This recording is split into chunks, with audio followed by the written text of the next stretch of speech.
Hey guys, it's been a while. Welcome back to Buff's Vintage Bikes. So I'm guessing this thumbnail's giving it away.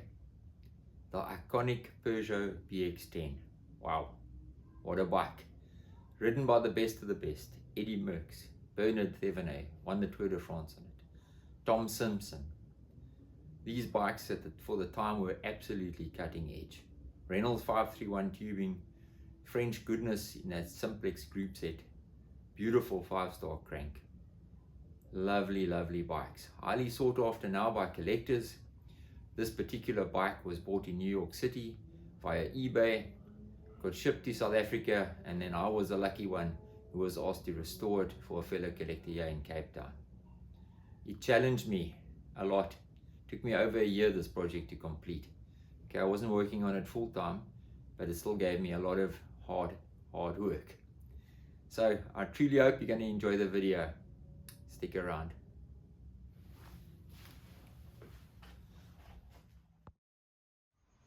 So the stem put up a short fight, but it lost the battle and I managed to get it out.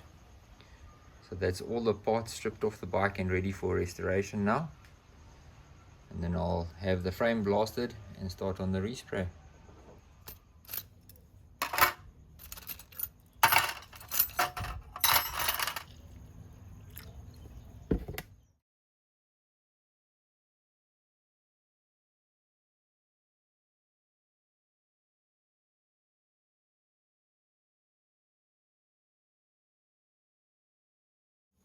So let's take a quick look at this spindle or spindle, I'm actually not sure how to pronounce it.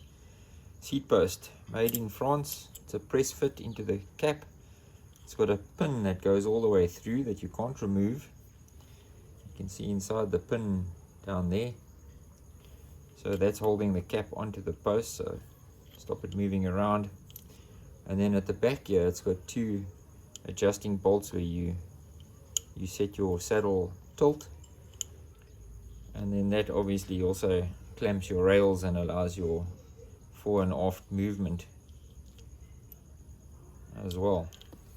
So pretty neat. We're going to see if we can get this cleaned up. We're not going to do a full restoration on this. We're just going to clean it up and get it looking good again.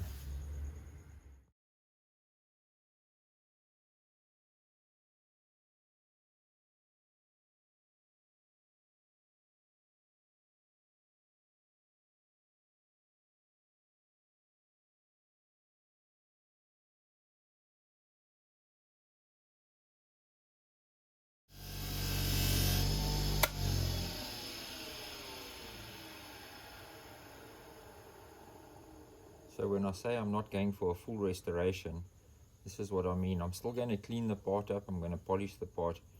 You can see the life of the part. So all the marks are in this post still. You know, often I'll work a post to get all these marks out of it, especially the bit that's above the maximum mark on the post or the minimum mark on the post. Get that cleaned up. But in this instance, because this bike has got a history, we're not going to clean that up perfectly. We're just going to get a nice shine to it, and then the bike will still show its life.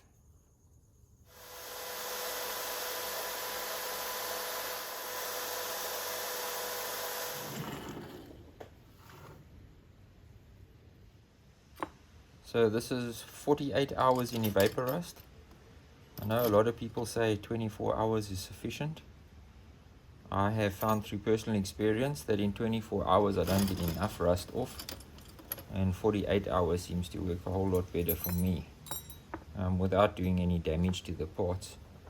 So once out of evaporust, I just give them a clean off and then a slight polish, and the results are normally quite spectacular.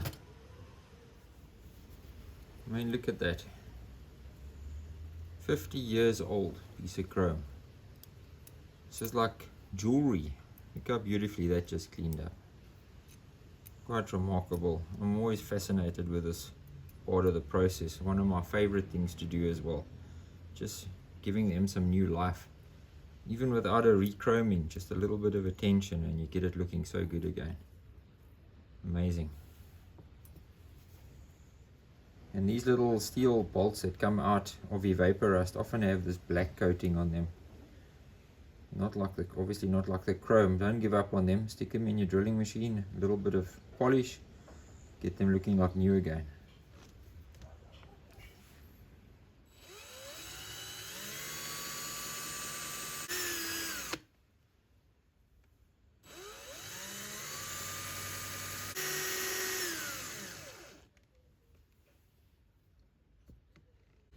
A lot better than it looked previously.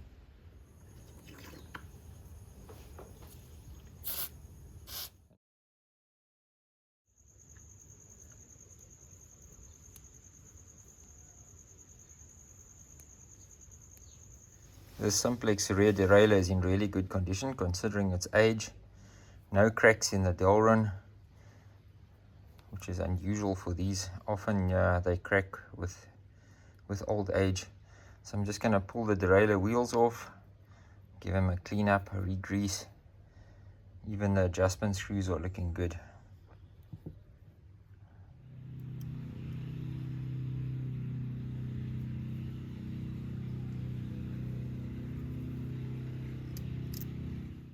These Mafac racer brakes, the calipers, have got this little, what we're going to call it, receiver, where the cable goes into over here.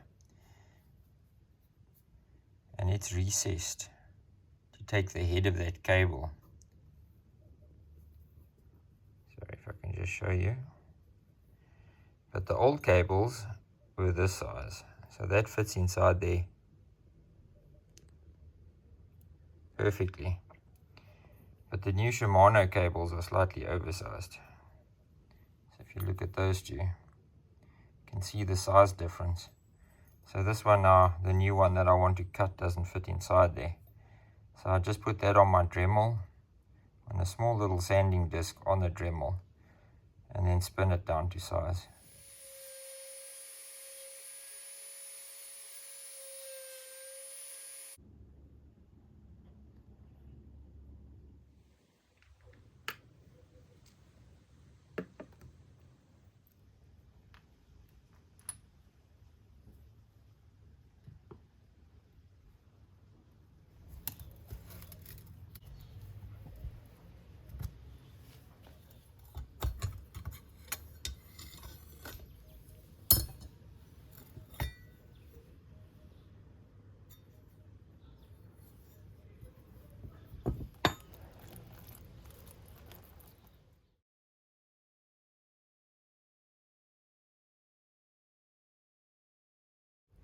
So after giving these cranks a good scrub, this is what they look like.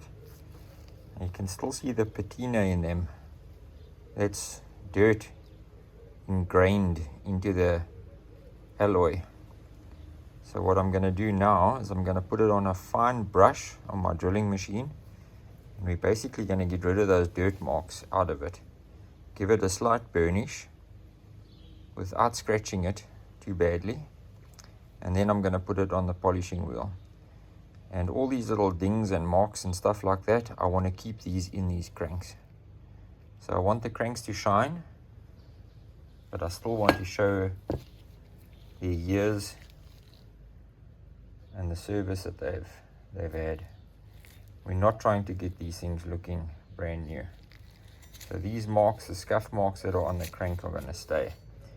And these cranks also obviously weren't, back then, I don't think they had anodizing, so these are not anodized, although they are quite shiny. You can see some of the shine underneath it. So the buffing wheel will bring that shine back again.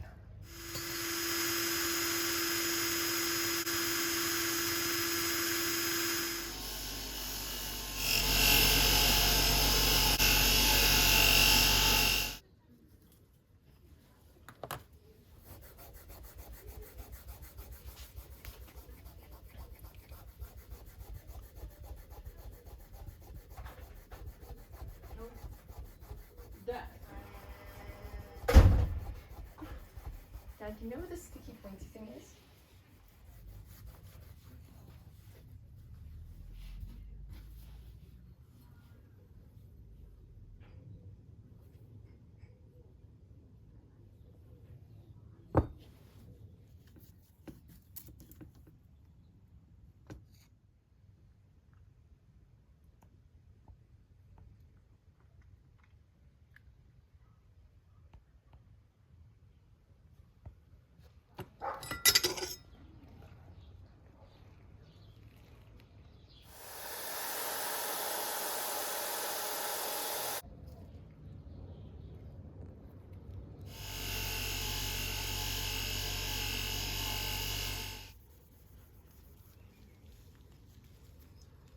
So that's just come off the buffing wheel.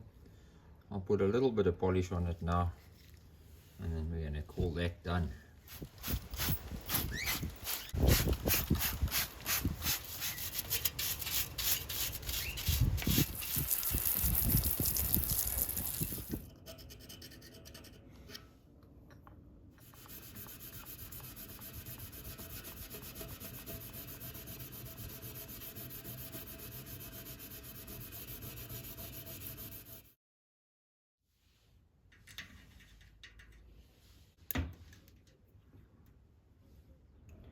Show you this axle, still stamped Mafac Campagnolo original.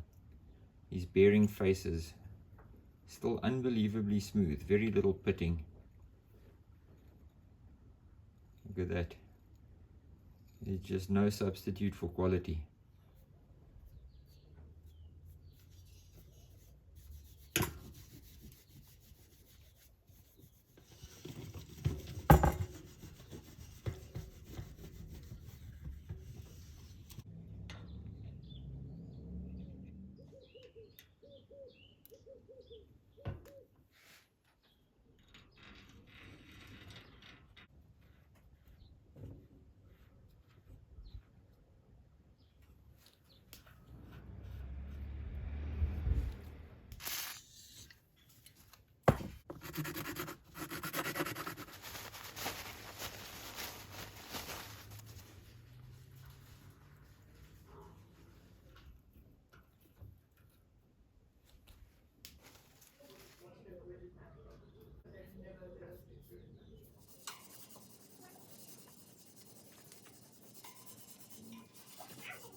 I'm prepping these forks before taking them in for blasting.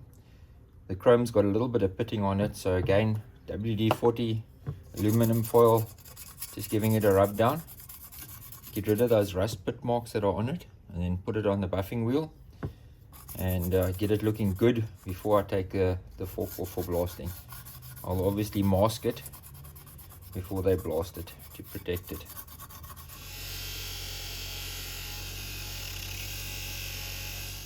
One issue I have on this Peugeot is this headset badge that actually isn't a headset badge.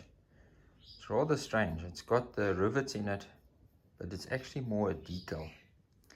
And if I try and lift this off this frame, I'm definitely going to damage it. I won't be able to preserve it. So the owner has asked me to try and save it, so spray around it if we can. We do have a replacement decal for it, but then obviously not with the rivets like this. So I'm going to try and mask this as best as possible, and then have it blasted, and then hopefully not affect this decal. So we'll leave this original, and then once I spray the frame, we'll just clear coat over it. So that's the idea. Let's see if I can get it right. If it gets damaged during blasting, then unfortunately we're going to have to replace it with the decal instead.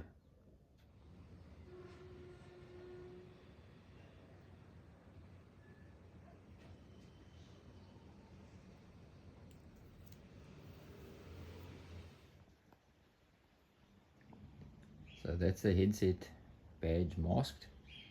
Let's take it to blasting. So sadly, despite his best efforts, we couldn't save that headset badge, which meant that I needed to take those rivets out as well. That I did off camera, so you won't see any video of that. It was just too time consuming. And then this caught me by surprise. Wow, guys, if you take into account the legendary status of this PX10, this brazing work is rather shocking by today's standard. But it just goes to show that these frames were mass produced at the time, and they needed to get these frames out of the door. So the brazing might be very good, but the finishing certainly isn't. So a lot was hidden underneath the paint, and only once you blast the frame like this, you truly get to see what's hidden underneath it.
So with our paint laid down on the frame now, it's time to refer back to this sheet that I drew up, and I noticed that there's some gold lining on the fork and there's some gold lining on both the stays.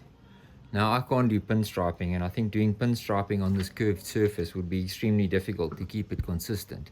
So what I'm going to do is I'm going to mask it just using normal masking tape, and then I'm going to use the old famous gold, metallic gold Sharpie, and I'm going to do the pinstriping with the Sharpie.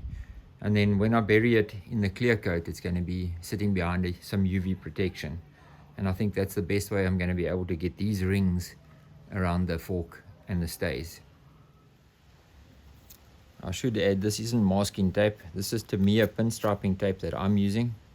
You always want to use a pinstriping tape when you're doing stuff like this, because a masking tape doesn't have a sharp enough edge. So you're going to get an uneven line when you spray paint. And of course, that's not ideal.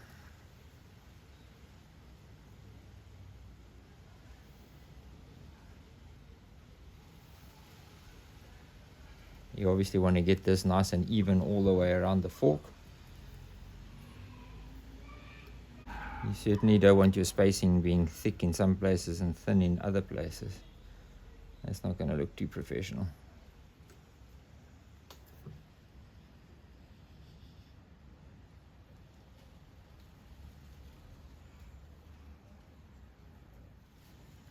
So there I've got, let me get in here. So there I've got my guideline, and then using the Sharpie, I'm literally just going to color between the lines.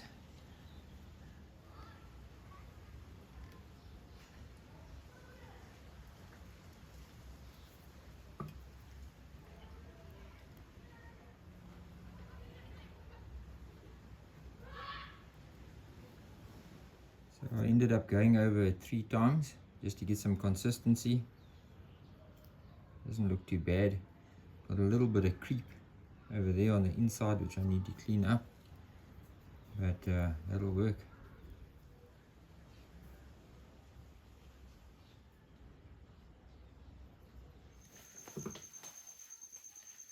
What I'm using here is what they call a masking agent.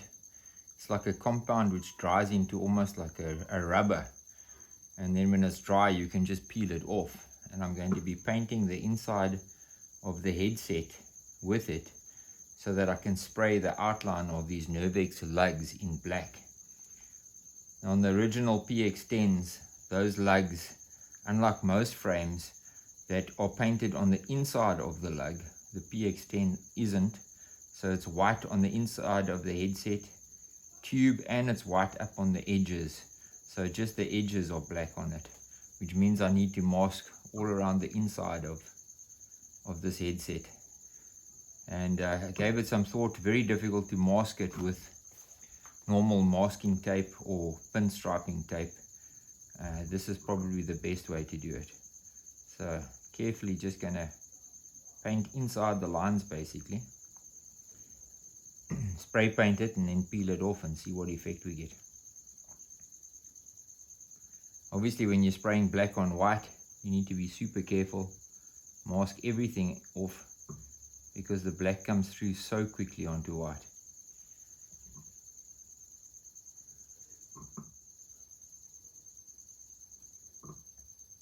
I want to be as precise as possible here. So I'm going to stop recording now so that I can focus on what I'm doing.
Here's a good example why I 2K a frame in clear coat before I start applying decals and doing the airbrushing, because as you can see, despite my best efforts at masking this, black on white, black always comes through somewhere. So I've just got a little bit of thinners on a rag here, and I can wipe that off without damaging the 2K, because 2K is so resistant. So with just a little bit of effort, I can get rid of that. That's why you always, if you're doing detailed work, apply 2K, clear coat, flat it back, and then do your fine work onto it.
The wooden cork that can be found inside most PX10 forks. So this is part of a PX10's tradition, so we want to keep it in the bike. Yeah, we'll drive that in with a little hammer.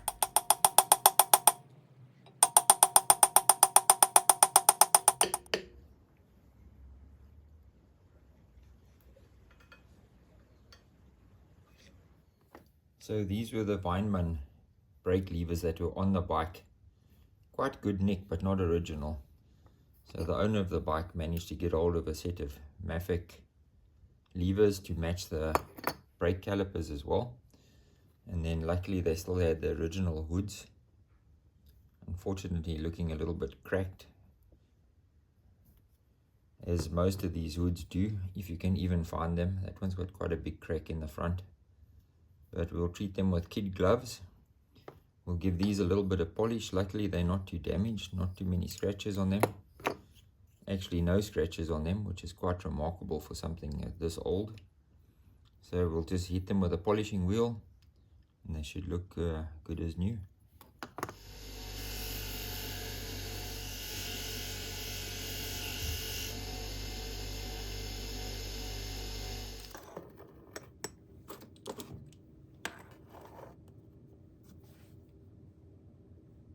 So this is the derailleur that was on the bike, a lovely Suntour Cyclone derailleur, and it was in great nick actually, but unfortunately not original.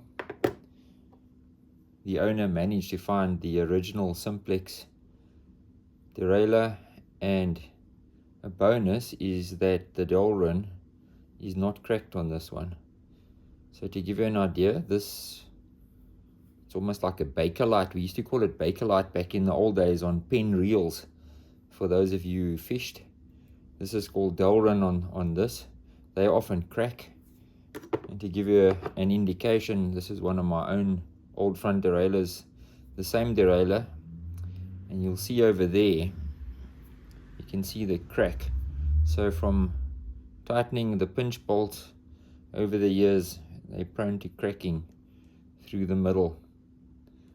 So even if you fit them now, you have to be super careful that you don't over tighten the bolts, because it's very easy to get them to crack after they've hardened over the years.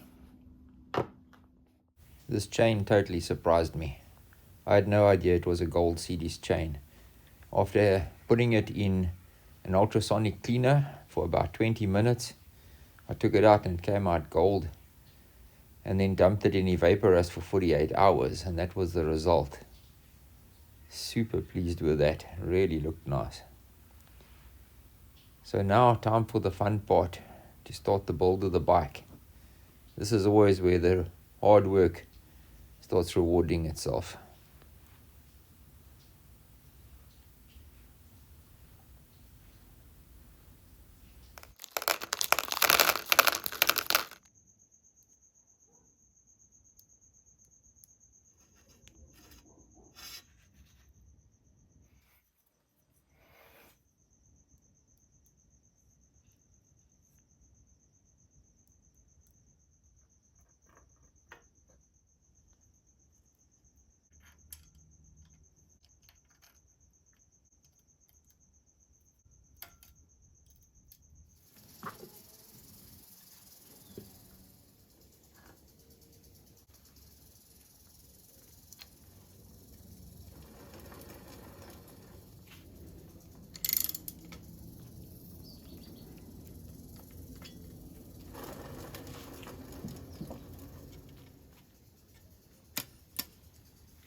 Something worth noting, if you're going to wrap these old Mafac brake levers, do not set the brake lines in before wrapping your bar. because traditionally that's how these old bars were wrapped. Not the more modern way where you crisscross over the lever. So now I've had to take all the brake lines loose and redo it just to get that bar looking sharp.